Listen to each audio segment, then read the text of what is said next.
Soon we were hemmed in with trees, which in places arched right over the roadway till we passed us through a tunnel.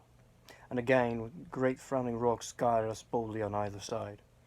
Though we were in shelter, we could hear the rising wind, for it moaned and whistled through the rocks, and the branches of the trees crashed together as we swept along. It grew colder and colder still, and fine powdery snow began to fall, so that soon we and all around us were covered with a white blanket. And the keen wind still carried the howling of the dogs, though this grew fainter as we went on our way. The baying of the wolves sounded nearer and nearer, as though they were closing round us from every side. I grew dreadfully afraid, and the horses shared my fear, but the driver was not in the least disturbed. He kept turning his head to left and right, but I could not see anything through the darkness. Suddenly, away on our left, I saw a faint flickering blue flame. The driver said he saw it at the same moment. He at once checked the horses and, jumping to the ground, disappeared into the darkness. I know I did not know what to do. The less as the howling of the wolves grew closer, but while I wondered, the driver suddenly appeared again, and without a word took his seat, and we resumed our journey. I think I must have fallen asleep and kept dreaming of the incident, for it seemed to be repeating endlessly. And now looking back, it is a sort of awful nightmare. Once the flame appeared so near the road that even in the darkness around us I could watch the driver's motions. He went rapidly to where the blue flame arose. It must have been very faint, for it did not seem to illumine the place around it all, and gathering a few stones formed them into some device. Once there appeared a strange optical effect, which he stood between me and the flame. He did not obstruct it, for I could see its ghostly figure all the same. This startled me, but as the effect was only momentary, I took it I took it that my eyes deceived me.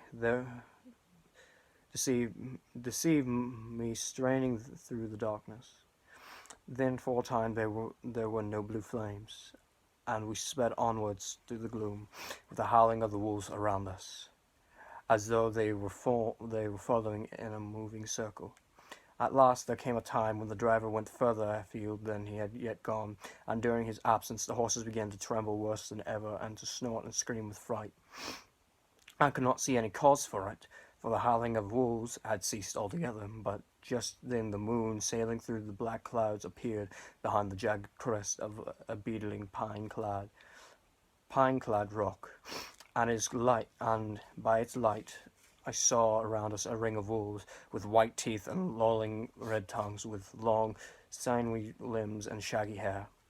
They were 100 times more terrible in the grim silence which held them than ever when they howled. For myself, I felt a sort of paralysis of fear. It is only when a man feels himself face to face with such horrors that he can understand their true import. All at once the wolves began to howl as though the moonlight had some peculiar effect on them. The horses jumped about and reared, and looked helplessly around with eyes that rolled in a painful way to see. But the living ring of terror encompassed them on every side, and they had perforce to remain within it. I called to our coachman to come, for it seemed to me that our only chance was to try to break out through the ring and to aid his approach. I shouted and beat the side of the clocher, hoping by the noise to scare the wolf from that side, so as to give him a chance of reaching the trap. How we came there I know not, but I heard his voice raised in a tone of imperious command, and looking towards the sound, I saw him stand in the roadway, as he swept his long arms as though brushing aside some impalpable obstacle. The wolves fell back and back further still. Just then a heavy cloud passed across the face of the moon, so that we were again in darkness. When I could see again, the driver was climbing into the clocher, and the wolves had disappeared. This was also strange and uncanny, that a dreadful fear came upon me. and I was afraid to speak or move. The time seemed interminable, interminable, as we swept on our way, now in almost complete darkness, for the rolling clouds obscured the moon. We kept on ascending with occasional periods of quick descent, but in the main always ascending. Suddenly, I became conscious of the fact that the driver was in the act of pulling up the horses in the courtyard of a vast ruined castle, from whose tall black windows came no ray of light, and whose broken battlements showed a jagged line against the moonlit sky.